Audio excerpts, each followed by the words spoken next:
Hey, what's going on, guys? I just wanted to let you know that for this interview, I had to cut a bunch of the video. It started cutting out in the call, so there's some cuts in the video. If you notice that, please don't let it distract you too much. I tried to cut it so that the conversation still flowed, but unfortunately for this call, there were a couple cuts that had to be made. So on this interview, I interview Shaun Glassman. He is the founder of Consulting Confidant, and this is a company that trains people on how to get ready for consulting interviews. So I hope you enjoy the interview, and sorry again for any of the cuts you notice in the video. If you don't mind, I'm going to just jump into these questions. Let's do it. Okay, so the first one is Consulting Confidant. Could you talk about what that is and why you started it? Yeah, sure. So Consulting Confidant is a platform for helping lead and help aspiring management consultants prepare for their case interview. So it initially started with mainly connecting these people with people who actually used to work in those firms to help them with their case interviews. From there, we've been growing it quite a bit. We have that line. We actually have a practical case interview course, which is mainly just watching someone go through the case interview process and then getting the feedback and seeing like the real-time information as they go through it and getting like real tips, like actually in the context of a case interview. And then we've been actually looking into different partnerships to grow it even more. One thing we're currently integrating to the site is resume reviews, as well as a partnership with a math course, which is really exciting. So basically the main core of it is to help people prepare for case interviews for consulting. And the biggest thing I'd say our differentiator, it's a pretty competitive space, if you will, considering how small it is. Our big differentiator is that it's very accessible and fun. Mm-hmm. I've kind of a wacky sense of humor, so I like to put that into our content as much as possible, because for people that it resonates with, it makes it a lot more watchable, because it can be a pretty intense recruiting process. Yeah. I think consulting is definitely a notoriously intense recruiting process. So yeah, I saw Yeah. some of your videos, and it's nice they take a more relaxed approach to getting what is otherwise super serious process trained up for that. So Yeah, I mean, I think one of the big challenges of recruiting for consulting and like learning case interviews, it's a lot of really new things, it's not only new content, it's like a new way of approaching problems and problem solving. Mm-hmm. And as you're cutting through a lot of like the nuance and the jargon of how to go about that, we like to take those things and then break them down and portray it in a very accessible way. Like, for example, frameworks are it's on the surface like a very complex way to solve problems, but at the end of the day, it's doing things that a lot of us do very naturally in certain circumstances. So it's taking that, and you might read something that's like very complex and very tricky and saying, no, actually, like you have a lot of the fundamental skills to do this. Mm-hmm. And here's how it's related to something as simple and straightforward as like how you would pick a restaurant on where to eat, and like actually just take that and then morph it into applying to a business problem. Yes, yeah. So taking kind of like that problem solving heuristic from your everyday life, people can relate to this more complex consulting. Exactly right. Yeah. So that's kind of actually, I wasn't going to ask this, but do you think there's a lot of stuff people can take from consulting? Because I know they have a very analytical problem solving process. Is there anything you can take from that if you're getting into some of these new media channels, like what you're using now for Consulting Confidant, like YouTube, Facebook? So you're saying like the consulting problem solving toolkit and applying it to like startups, applying it to, you said, new media, just kind of like marketing in like new like media channels. Is that what you mean? Yes. Yeah. Growing startups or growing a media channel. Do you think there's any translation there? Like any use you get out of all that? Okay. Yeah. That's a great point. And I think one of the big things about the consulting problem solving toolkit is extremely hypothesis based. Mm-hmm. If you think about it, if you're coming in as a new consultant, even in someone who's been in consulting for a little while, you might be in a new industry, a new function, a company you have no prior experience with, and you're like parachuted in, and now you have to like add real value. Mm-hmm. And especially now, like you can't just talk in a lot of like broad theory, abstract frameworks. Like you need to come in and like in a week, 2 weeks often and say like, here's our plan, here's how we're going to do this, and like get a lot of trust from the client and add a lot of value. Mm-hmm. And like, you might take a step back, and if you're not familiar with this process, how on earth could you do that in like a week, 2 weeks? Yeah. And one of the big key things is that consultants learn to do is be extremely hypothesis based. Take all these things that you've learned previously and make a lot of hypotheses about the industry, and kind of, instead of reading, thousands of pages and, hours and hours of video to learn all about that industry, like you do that too. but you're saying, okay, let's break down the problem into its component parts. I'm going to make a hypothesis about each one of these different pieces. I'm going to test that hypothesis, and then I'm going to use that and adapt and get to a point in which like I have a much better understanding of the world. And it's a much faster way to get to an answer. And I think especially marketing and growing a startup is very similar, right? You have to put forth a hypothesis. Here's my hypothesis. Here's why I think that. And if this were true, here's what I would expect to see. And then you go ahead and you like do some kind of test in the startup world, like a minimum viable product, or like testing a new marketing channel and saying, okay, I expect to see these type of metrics in terms of conversion or what have you. And then you like see if that works in the real world. And like that type of thinking of seeing the world as like dynamic and seeing kind of investigating the world through starting with a hypothesis is something that you use in consulting. I mean, obviously it came out of the science world, but like applying to like business problems is a very big part of consulting. And I think it's a really great way to approach startups and growing. Yeah, that's interesting. I know in startup marketing and growth marketing, as they call it, that's a huge thing, making a hypothesis, testing it, like shortening the cycle time. And that's interesting though, because it's like such a, in consulting, it's not a new thing. It's been around. So I actually didn't know that. That's interesting to hear that. Yeah, and it makes intuitive sense, right? Because like if you're faced with some really complex problem, here's some company that's struggling. How can they grow? How are they going to turn it all around? And you're like, how much time do we have for this? Oh, we have like 6 weeks to do this, and a team of like 4 people, and 2 of them like just graduated. Like one just graduated from undergrad, and one like I've been out of my business school class for 6 months, and before that I was like an engineer. Like, how on earth can we do this? And obviously you work with a team, and there's plenty of people who have like a ton of industry experience who are like making sure that the project goes forward, and there's like a ton of value to be added. But at the end of the day, you're coming in as like almost not necessarily an expert on that industry. And there are people who are experts in that industry that can help, but you're going to be an expert in like breaking down the problem and saying, oh, you've been struggling in this industry. My hypothesis is that it's this. And now I'm going to go look for data and objective ways to understand if this is true or not, and see if this were true, this is what we'd expect to see. And then you kind of like move and iterate, and you're like kind of building up this like really strong mental model and understanding of the industry, and also being very focused on like, what can you actually do? And I mean, I did that a lot with consulting confidant. I think when I first started, I think there were 2 main paths of testing, and one was what we actually are and what we do. And then the second part was how to go to market. And on the go to market side, I started with Google ads, and that like, I might as well just taken that money and just lit it on fire. It got like absolutely nothing. Jeez. And it wasn't until like I started to build like the content from like the blog, and also start building up the YouTube channel, was when we started to get like actual traction. Yep. That's interesting. So would you say, can you define that for people? Because I've heard that, and I actually have never had that well defined for me. Can you define what you mean by the go-to-market side of your business process? Yeah. I mean, I think of, you have like your product, like, or your services. It's like, okay, this is my offering, right? This is what we do to provide like value to our customers. But when I think of go-to-market, I think of that as one, like, how are people going to discover you? Like, how do they even know about, like, there might be some really cool website that is like very, very similar to me.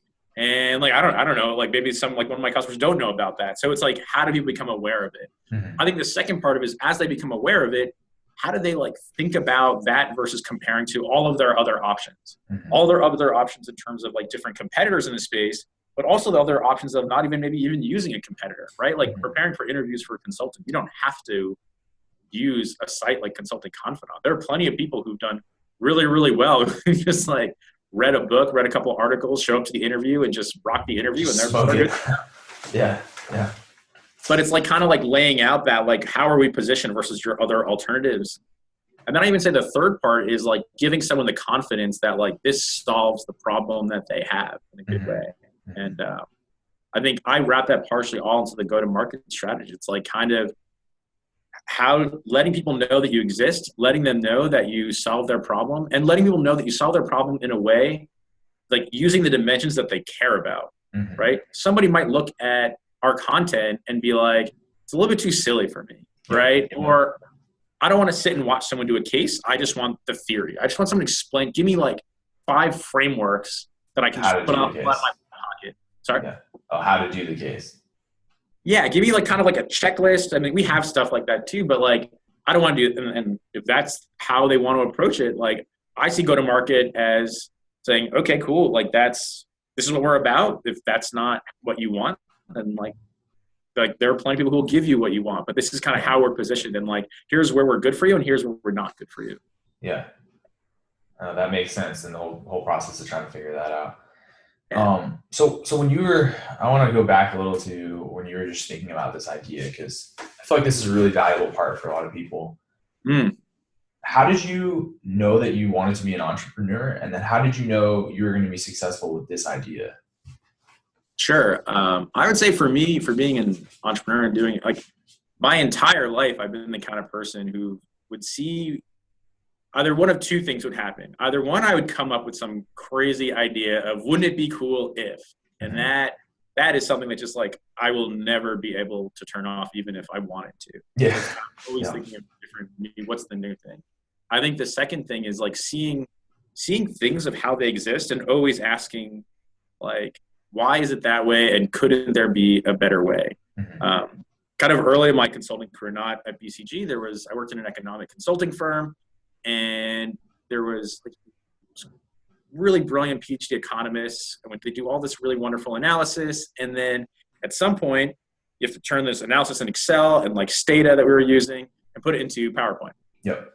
Yeah. And there were like hundreds of charts, and people would have to sit there and like actually do copying and pasting and like changing assumptions from the Excel model. Yeah. And it would take hours to do it. That's ridiculous.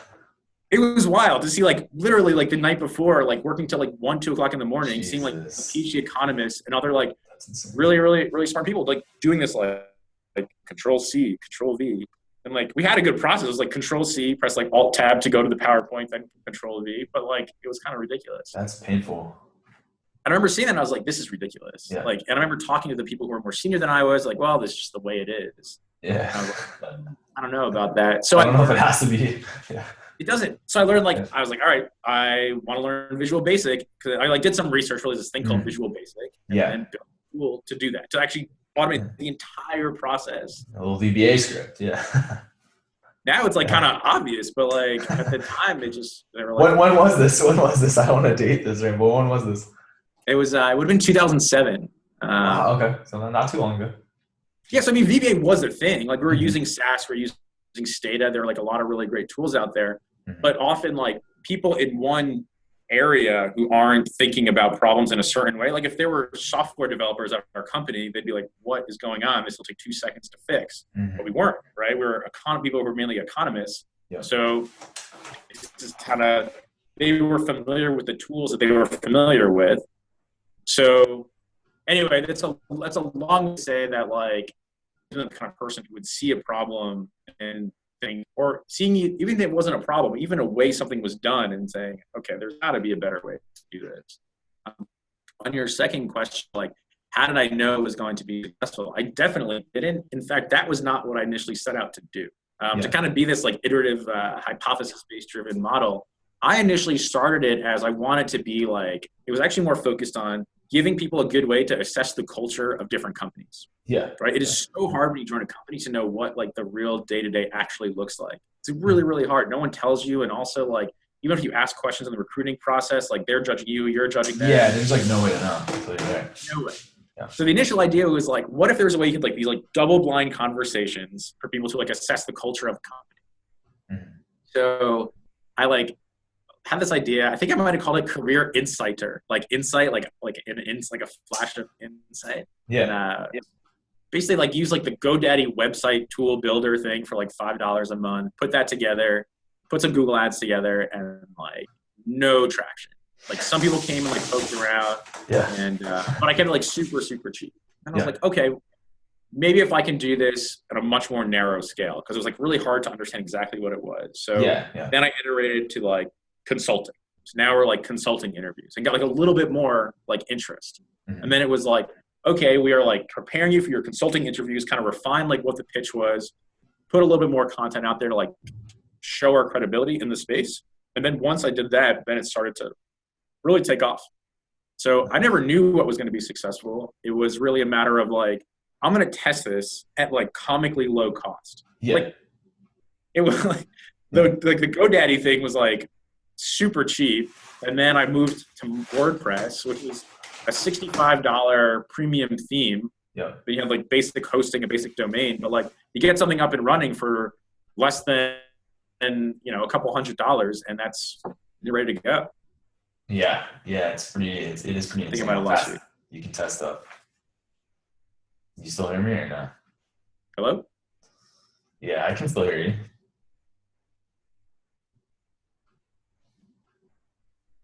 Hello?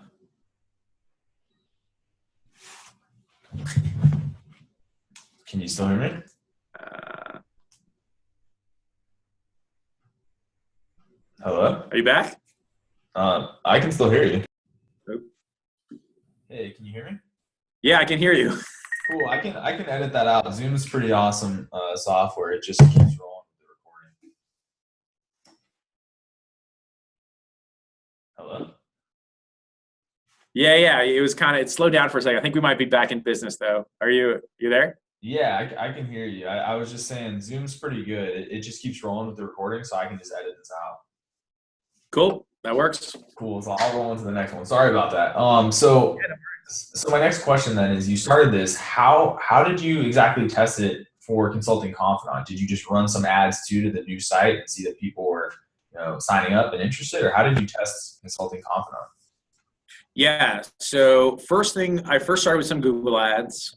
That really didn't get a lot of traction. The next thing the really great way to jumpstart it was I reached out to a number of consulting clubs and said, hey, here's what we're all about. Here's what we're doing. And like, here's a really great deal that if you were going to give this to your students, your club members, then we'll give them a good access to it. So here's the pitch, and here's like a really cool deal. And a few of them were like, yeah, it sounds awesome. We'll send it out to our consulting club. Because that was where the good thing is like we knew, I know what the market was because I recruited for consulting previously. So Yeah. that was like a really good gate to get a couple partnerships to get that up and running. And that was really good. And like pricing wise, it was like comically low price. It was like, yeah, it was like a buy one, get one free deal where like essentially like, even though I was setting them up with other people, I was like doing all these extra cases with people essentially for free, just to like test out the idea and see like, are people getting real value from this? Are they enjoying it? It's cool. There was that. The next thing was, I started doing a lot of research into like content marketing, what that's all about. I was like, all right, I guess I got to make a blog. Yeah. So I started writing articles that were around different topics of interest that I think might pop up on SEO and also like genuinely give people a lot of value. Yeah. I put a lot of time and effort into making like really, really good blog content and not just like all things that might just like rank well, but things that like people can really engage on. Then the third thing was starting the YouTube channel and coming up with like a wacky case idea. I don't know if you watched it. I watched the one that was like from the 1900s. Like, I don't know. I forget what it was. Yeah. It's basically like Al Capone, which I called Hal Polka, which I don't know why I was worried of using the name Al Capone. Like maybe the copyright. I don't know. Trademark infringement. Who knows? I didn't know. So anyway, I call it Hal Polka. And that was like really fun because I don't know. I remember there was like this old fake case interview from like Wharton. Like it was like Wharton Follies. It was like their like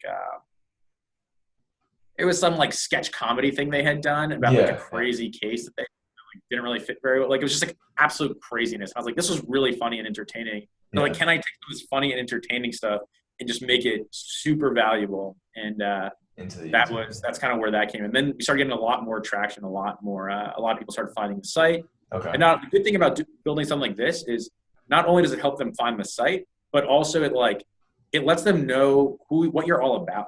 Yeah. Right. It's almost like they like, because it's like coaching and mentoring and courses. Mm-hmm. By watching a video of you doing those things, it's like a really great try before you buy type of thing. And people who liked it and wanted more, then it's like, okay, maybe this does make sense for me to buy. Other people who are like super price sensitive, like, cool, they watched it, they got some value out of it. They want to pay more money, but all right, like we help them help them do well and like on a path of what they wanted to do in life, and we're happy about that too.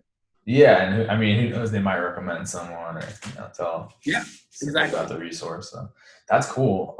And you just mentioned too that you got into the online stuff. That was actually a question I was going to ask. I know like not everyone in traditional business or even consulting has a huge range of knowledge in online customer acquisition. So how did you get into that? Like, what did you read? Any blogs, books, courses? Like, how did you learn about all that? Yeah, I think it's just a lot of Googling, and a lot of just being willing to try things out. I would just look Yeah, at something and say like, okay, what's like my cost versus potential benefit, right? And if the cost was like less than $50, it was like a no-brainer. It's like, all right, I'm just gonna try this. try it. Yeah, But I mean, I did I think there was like a free course from HubSpot. It was like the HubSpot like nice. inbound marketing course. So I did Yeah, that. There was a number of things on Udemy. I was a big fan on Udemy. yeah, Every so often they have like they're like $10 or $15 per course type of like sale going on. specials. So Yeah, I just wait for those things to pop up, and then I just buy a bunch of like marketing courses. Those are the two biggest things of how I learned, like how I learned from like a theory perspective. And then I would say, all right, I'm just going to do it and see what happens. And these things kind of like build upon each other. The one thing I would ask, like not ask, but add about it is sometimes like things just take time, yeah, right? yeah, So you kind of have to temper that like approach of saying, oh, I'm going to try something, and then in 2 weeks I expect to see these metrics, yeah, and then if it doesn't work, I'm going to like pull the plug on it. yeah, Like you have to think and say, especially when it comes to like SEO or yeah. like things just take time to develop, where time is a factor. So I just had to kind of take a step back and think about kind of when was the right time to like really assess the success of something. Like, well, for consulting confident, let's use that.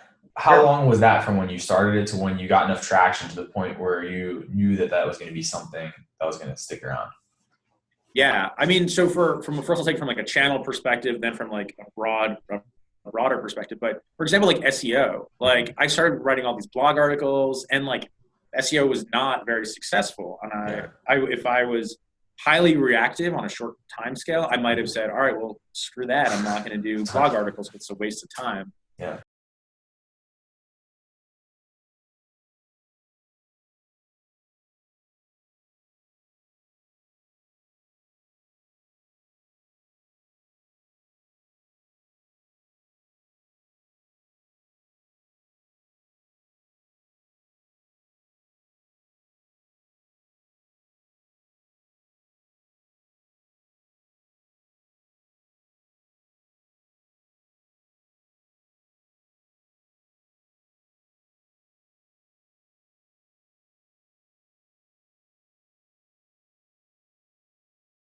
So from like an SEO perspective, it was if I like reacted very quickly to not getting a lot of traction from like the SEO channel, Mhm. I might have like pulled the plug on the blog very early.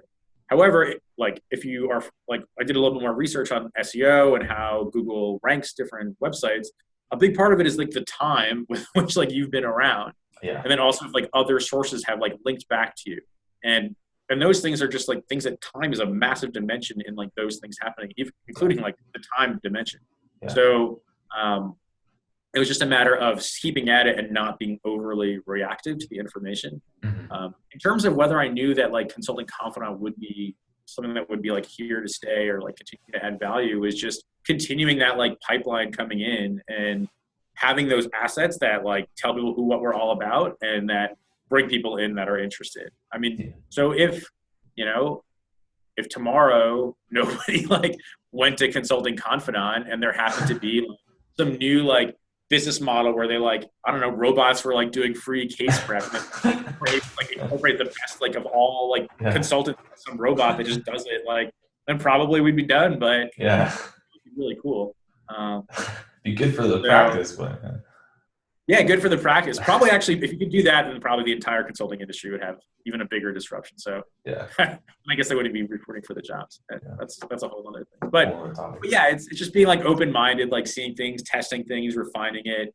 And I mean, a big moment for me was like the first like at arm's length paid customer. Mhm. That was awesome, you Yeah, know. yeah, And then just got more and more of those. And as that started coming in, you just say, all right, I think like I've really hit upon something that is providing real value to people. And then you should keep finding things that work and then keep doing more of it. keep accelerating the growth. So how long was that into the process when you got that first paying customer after you started? It would probably have been like a couple months, Okay. I think. Yeah, the first couple months of like that first idea of like the career insider thing, like I had a number of calls with people, like calls of just like the free 15-minute, here's what we're all about. And that's actually a side thing that I personally just really like, especially when you have like a really early idea, because that's essentially free customer development interviews, right? So that's a really great way to validate your idea and also like help them a lot. And like you're starting to build that relationship. And they might not be the right customer, but then they can go ahead and like forward that information to someone else. And I think that's actually how I got the first customer. The first customer was actually a referral. Referral, nice. And it was just someone who like knew about what we were doing and then kind of told someone else about it, and they came in and did it. So that was the first one. That was in a couple months. The first one that like wasn't referral, it was like completely at arm's length. So I guess that was the first wave, that first person. Then the next wave was like all from those like the consulting clubs, like those referrals from the clubs. Yeah. The first one that came from like SEO or like YouTube channel, that was probably another like couple months, and that was cool. That was really fun to know. An indirect channel actually came in, and that was awesome. And that was probably another month or two after like the first couple months. That's not bad though. Still under 6 months to get a client straight from online inbound. That's exciting. And so you offered this consulting. So the first ones you got like straight off the site and through referrals, was there a spot on the site that was like call for your free 15-minute interview? Did you have a tab, like a pop-up? Like how did you get those people? Yeah. So it's funny. I think when it first started, I don't think I had any e-commerce like integrated into the site. It was just like a little like on the bottom of the page was like fill out your name and email and like we'll get back to you. And I remember like WooCommerce. It was like, oh, I can do e-commerce on here. And then it was just like click this and then like you can pay via credit card and get everything set up. So it was all like really, really simple. I think a big challenge with a lot of people is when they're starting something, they want everything to be so perfect. I want the product to be perfect. And then especially if you don't have a really strong technical background, you might ask some like developers who, a lot of developers are going to be like thinking about like scalability issues and like all of these like really like big, meaty, interesting issues for them that aren't really going to be that relevant for you. Yeah. Right? They're going to be like, well, if you'd use this, then like this is going to be that scalable. So if you get like 1 million users, then like, and that's not going to work. So you really should like now like start like thinking about these kinds of things, which is right. Yeah. And it's fair. But like, think about like what you're really trying to do. And that can like help you save a lot of money. I mean, for me, I have another site called Capacity Tab, which connects contract manufacturers and craft beer to craft breweries who need capacity. Oh, wow. And that one's like a much more like intense site. You have to like, it's like really niche. It's a much more intense site that like has like a map and like there's like search criteria. And like I had talked to all these different developers on how to put it together, and they were like, you have to like, you should do it in PHP with this. And the other guy's like, oh no, you should use Ruby. And then, very opinionated. Like, what? Very opinionated. Yeah, and then I used like a WordPress theme and like bought a bunch of plugins and was able to like reskin a theme that was more meant for like a Yelp, like a directory type website. Yeah. Reskin that around beer and then put that out there, and I was able to get something out in the market and start like testing it and like just doing, as opposed to spending like 6 to 12 months or whatever, 4 months or whatever amounts of money getting something really complex and like beautiful out there. But I wasn't in the market if I'm doing that, right? So it's just kind of like a balance of how to get things really quickly and like making it like good enough to get like actual information back if that's a valuable solution. No, that's like super interesting, especially the part about how you put it all together with just plugins. Did I get everything working with just WordPress plugins? Yeah. So consulting confidant, like almost completely no problems. And there were a couple weird things that I had to like be a little bit crafty about. So for example, WooCommerce as a plugin is meant for like a store. So like the like plugin, the way it integrated with the theme almost has like, imagine a store that just like sells a bunch of products. There's like a little box, there's like a page, it's like your store, and you like click on all the different like pages, which like it would look really weird if I had like just a bunch of like faces like all over the place. It didn't really like convey the right information. So I just got really crafty and said, all right, I'm gonna make a page that I can structure the way I want to, that has like the information that's relevant, like where they worked, what the cost is, like what their expertise is, what they're doing now. And that was like totally separate from WooCommerce. And then when you press schedule a call, it like shot them over to the actual product page, totally bypassing the store, right? That like one like store layout page, because the store layout page just didn't work. So I could have on one hand said like, oh, I'm going to change the store layout page, but that would have been a lot of work. So I just made a different page and just like bypassed the entire store layout page. That was one way of just being a little bit like, I'll say like kind of scrappy about how I did that. That was, yeah, I think the other big change. That was really it. There were some like small things I had to just like change in like HTML and CSS, like really, really basic stuff. And I'm not a coder by any means. Yeah. But just like Googling things, I mean like, oh, so this is how this little piece works, and then kind of changing things around. Capacity tab was a little bit different, required a little bit more in-depth pieces, but like nothing really substantial. I mean, my approach is you say, okay, what is like the functionality that these themes or these plugins will give me? Yeah. And then getting a little bit creative of saying like, how can I use that plus like all the other things that are out there to like make this do what I want? And then also thinking about like, what do I need to do on the back end manually to make something work? And using those things, it might not be scalable, but there's a whole lot that you can do to test things out in the marketplace by just being really scrappy about how you do it. Yeah. Before you paying developers to make some custom solution for you. Exactly right. Like it's amazing how much you can do with WordPress and WordPress plugins. And I'm sure with like other types of solutions that I'm less familiar with, but a lot of these problems, if you look at it like these are like Lego blocks, right? Like these are all these different like Lego blocks, and you can combine them in like different ways, and then you can reskin things and create so much, because what you're actually doing is the way you're positioning things and the way you're explaining things is provide like totally changing the value for it, right? Yeah. Like if there's something, it's like think of like a building, right? If you have like a storefront, like you can do almost anything in that storefront. That's like the basic building block. Then you kind of put the other stuff in it. And you look at a website like that too, like there's all these different functionality that you can get that at the end of the day is very similar to stuff that's already been built.